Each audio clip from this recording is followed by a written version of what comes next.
সেভাবে তিনি কথাগুলো বলছেন। কিন্তু অন্য সব কথার মধ্যে তার এই কথাটি একটু ব্যতিক্রম। কারণ হলো যে সাম্প্রতিক সময়ে বাংলাদেশে যে ভয়াবহ কয়েকটি ভূমিকম্প উপর্যুপরি হলো, আমাদের মনের মধ্যে নানা রকম তর্ক-বিতর্ক, নানা রকম সন্দেহ অবিশ্বাস যখন প্রবল। কেন এই ভূমিকম্প? এটা কি আমাদের পাপের ফলে হলো? নাকি এটা নিতান্তই প্রাকৃতিক বিপর্যয়? অথবা আমরা যে পরিবেশের ভারসাম্য নষ্ট করেছি সে কারণে হলো? নাকি বর্তমানে যারা সরকার চালাচ্ছেন তাদের কোনো ভুল এবং ভ্রান্তির কারণে আরশে আজিম থরথর করে কেঁপে ওঠে? বিশ্বাস করেন এই প্রশ্নগুলোই কিন্তু মানুষের মধ্যে যখন ঘুরপাক খাচ্ছিল তখন কেউ কেউ আবার বলার চেষ্টা করলেন, আওয়ামী লীগের যারা লোকজন, যে শেখ হাসিনার অবর্তমানে দেশ ভালো চলছে না এবং শেখ হাসিনার বিচারের রায় যেভাবে ঘোষিত হয়েছে এই কারণে ভূমিকম্প হয়েছে। এই কথা কিন্তু আলোচনা হচ্ছিল এবং সামাজিক মাধ্যম খুলে দেখেন যে আমি যে প্রসঙ্গগুলো বললাম ঠিক সেই প্রসঙ্গগুলো ঠিক এইভাবেই হুবহু আলোচনা চলছিল ভূমিকম্পের পর। ঠিক এটাকে এনক্যাশ করে স্বয়ং শেখ হাসিনা যখন তিনি নিজের মুখে বললেন, আল্লাহ ভালো জানেন, আমাকে যেদিন ফাঁসি দিল সেদিনই এই ভূমিকম্প হলো, হয়তো এজন্য হয়েছে। আর এই কথাটা নিয়ে মূলত আজকে আলোচনা করব। শেখ হাসিনার জন্য ভূমিকম্প হলো কি হলো না, কিংবা ধরুন অন্য কি প্রাকৃতিক কারণে ভূমিকম্প হলো কি হলো না, এই বিষয়গুলো নিয়ে বলার আগে মূলত রাজনীতির সঙ্গে প্রকৃতির কি সম্পর্ক, এবং কখনো কখনো এমন সব ঘটনা ঘটে যে ঘটনার কোনো কার্যকরণ খুঁজে পাবেন না, যার মধ্যে আল্লাহর ইচ্ছা, আল্লাহর অনিচ্ছা, আল্লাহর ক্রোধ, আল্লাহর রাগ, এই জিনিসগুলো ফুটে ওঠে। এরকম কিছু ঐতিহাসিক ঘটনা বলবো। আর সেই ঘটনাগুলো শোনার পরে আপনারা নিজেরাই সিদ্ধান্ত নিতে পারবেন যে এই বর্তমান জমানাতে যে প্রাকৃতিক বিপর্যয়গুলো হচ্ছে বা গত 14 মাসে যে প্রাকৃতিক বিপর্যয়গুলো হচ্ছে তার জন্য আমি কতটা দায়ী, দামি কতটা দায়ী, উনি কতটা দায়ী, তিনি কতটা দায়ী। আমি এখন বলা শুরু করি। প্রথম প্রাকৃতিক বিপর্যয়, আজকের যে ডেড সি দেখেন, মানে আমাদের যে ভূপৃষ্ঠ রয়েছে সেই ভূপৃষ্ঠের সবচাইতে নিচু এলাকা এই ডেড সি। এটিকে মৃত সাগর বলা হয় এই কারণে যে এখানে যে পানির ঘনত্ব অন্যান্য পানির ঘনত্বের চাইতে অনেক বেশি, ফলে এখানে আপনি যদি ডুবতে চান ডুবে মরতে পারবেন না, এখানে সবকিছু ভেসে থাকে, আপনি সাঁতার না জানলে ভেসে থাকবেন। 2 নম্বর হলো যে এখানে এই যে পানির ঘনত্ব, কেন এই পানিতে লবণের পরিমাণ এবং এর যে কাদা, এটা পৃথিবীর সবচেয়ে বেশি। এখন এটা সৃষ্টি হলো কিভাবে? একটা জমানা, সেই জমানার সবাই পাপাচারে লিপ্ত হয়ে গেল। তো পাপাচারে লিপ্ত হওয়ার পর এভরিবডি, আল্লাহর নবী আসলেন একাধিক ক্রমে, বেশ কয়েকজন, পুরো মাদায়েন এলাকাতে। আজকের যে প্যালেস্টাইন, জর্ডান, সিরিয়া, এই বিশাল যে এলাকা, সেই এলাকাকে ঘিরে সেই যে প্রাচীন দুনিয়ায় একটা বিস্তীর্ণ যে সভ্যতার পাদভূমি, জনপদ গড়ে উঠেছিল, সেটাকে বলা হতো মাদায়েন। তো সেই মাদায়েনের লোকদেরকে সতর্ক করার জন্য আল্লাহ রাব্বুল আলামিন বিভিন্ন সময়টিতে অনেক ওলি আল্লাহ, গাউস কুতুব, পীর মাশায়েখ থেকে শুরু করে নবী এবং রাসূল পাঠিয়েছেন। লোকজন কথা শুনেনি, তারা তাদের কুকর্ম, একের পর এক কুকর্ম তারা করে গেছে। কমে সালেহে, কমে লুত। তো এই যে কওমগুলো, কমে মানে আদ, কমে সামুদ, এই কথাগুলো কোরআনে বর্ণনা করা হয়েছে। কওমটির প্রত্যেকটা লোক যখন অন্যায়ে নিমজ্জিত হয়ে গেল, কোনো কিছু যখন নিয়ন্ত্রণের ভেতরে আর থাকছে না, নবীর কথা শুনছে না, রাজার কথা শুনছে না, মানুষের চরিত্র, বিশেষ করে পুংমৈথন মানে সমকামিতা, এটা এমন একটা বিপর্যয়ের এবং নির্লজ্জতার মধ্যে পৌঁছে গেল যেটা মানব জাতির ইতিহাসে আর কখনো অত নির্লজ্জভাবে এইরকম সমকামিতা। আল্লাহ সিদ্ধান্ত নিলেন এই জমিটাকে তিনি জিব্রাইলকে পাঠালেন। জিব্রাইল তার পাখা দিয়ে সেই জমিনটাকে একটা বাড়ি দিয়ে পুরো জমিনটাকে উল্টে দিলেন। মানুষজন, ঘর বাড়ি, পাহাড় পর্বত যা কিছু ছিল ওই ডেড সির পুরো এলাকাটা উল্টে গেল, দেবে গেল, সব কিছু নিচে পড়ে গেল, আর সেখানে একটা হ্রদ বা সাগর তৈরি হয়ে গেল এই মানুষের চরিত্রের কারণে। পৃথিবীতে যখন কোনো মহামানব আসে, আল বিদায় এবং আল নেহায়া গ্রন্থে আপনি এটি দেখতে পাবেন। মুহাম্মদ রাসূলুল্লাহ সাল্লাল্লাহু আলাইহি ওয়াসাল্লাম যেদিন জন্মগ্রহণ করলেন, ইবনে কাসিরের বর্ণনা মতে একটা ভূমিকম্প হলো এবং সেই ভূমিকম্পে ওই মুহূর্তে পৃথিবীর সবচেয়ে সুপার পাওয়ার ছিল Roman dynasty and Persian dynasty. Persian ডাইনেস্টির যে সুপার পাওয়ার, সেই সুপার পাওয়ার তখন সেটার সম্রাটের নাম ছিলেন নওশের ওয়া। তার যে প্রাসাদ, সে প্রাসাদের গম্বুজ ভেঙে গেল এবং মক্কা থেকে যারা ওই রাতে একটা অদ্ভুত আকাশে আলো দেখে, সিরিয়ার রাজধানী দামেস্ক থেকে একেবারে পারস্য পর্যন্ত যে বিস্তীর্ণ আকাশ, সে আকাশের সীমারেখায় একটা আলোর সিম্ফনি, যেটিকে বলা হয়, তৈরি হয়ে গেল। এরকম বহু ঘটনা। এরপরে আসুন যে তৈমুর লং যেদিন মারা গেলেন এবং যেদিন জন্ম নিলেন, সেই দিনেরও এরকম পৃথিবীতে অতি আশ্চর্য ঘটনা ঘটেছিল। যেদিন আলেকজান্ডার জন্ম নিলেন সেদিনও সেই গ্রিসের এথেন্স নগরীতে এক অদ্ভুত পরিবেশ তৈরি হয়েছিল। বলা হয়ে থাকে আলেকজান্ডারের মা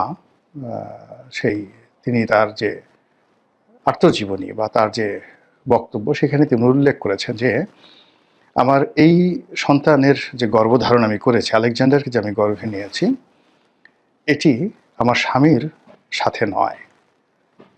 এক রাতে আমি ঘুমানো ছিলাম, স্বপ্নে দেখলাম বিশাল এক অজগর আমার কাছে আসছে। আমি আতঙ্কিত হয়ে পড়লাম, কিন্তু কি করে যেন অজগরের সঙ্গে আমার শারীরিক সম্পর্ক হয়ে গেল এবং এরপরে আমি টের পেলাম যে আমি প্রেগন্যান্ট হয়ে পড়েছি। এই হলো আলেকজান্ডারের মায়ের বক্তব্য, একেবারে সন্তান হওয়ার সঙ্গে সঙ্গে। তো এরকম পৃথিবীতে অনেক কিছু হয় যে ঘটনার জন্য প্রকৃতি দায়ী।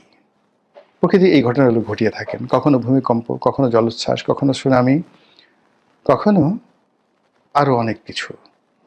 সেই প্রাকৃতিক বিপর্যয়ে নদী কখনো সমুদ্র হয়ে যায়, সমুদ্র কখনো মরুভূমি হয়ে যায়, মরুভূমি কখনো বনভূমি হয়ে যায় এবং বনভূমি কখনো কখনো মরুভূমি হয়ে যায়।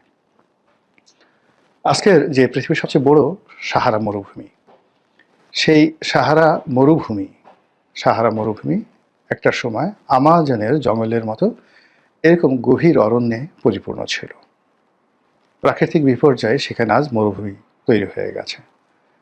আমাদের যে ভারতবর্ষে বিখ্যাত একটি মরুভূমি রয়েছে, থর মরুভূমি, সেটিও একসময় গভীর জঙ্গল ছিল।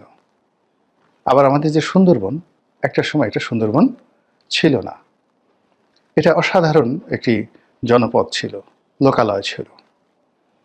তো এভাবে আসলে অনেক কিছু ঘটে এই পৃথিবীতে।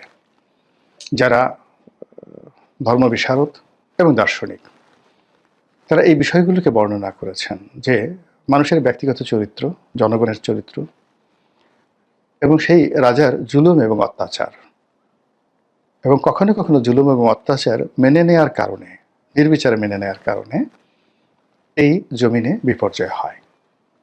কাজেই শেখ হাসিনার জমানাতে যে সকল অন্যায় হয়েছে, অবিচার হয়েছে, সেটার একটা দিক ছিল কি, স্বল্প পরিসরে হলেও প্রায় সব অপকর্মগুলো নিয়ে সমাজ মুখরিত ছিল, সবাই কথা বলেছে।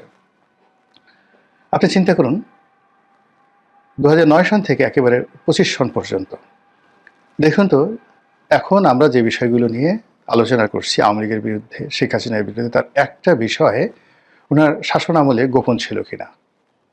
ছিল না। আমরা সবাই আলোচনা করেছি, সমালোচনা করেছি, প্রতিবাদ করেছি। এই প্রতিবাদ করতে গিয়ে অনেকে জেলে গেছেন, স্বাভাবিক নিয়মে।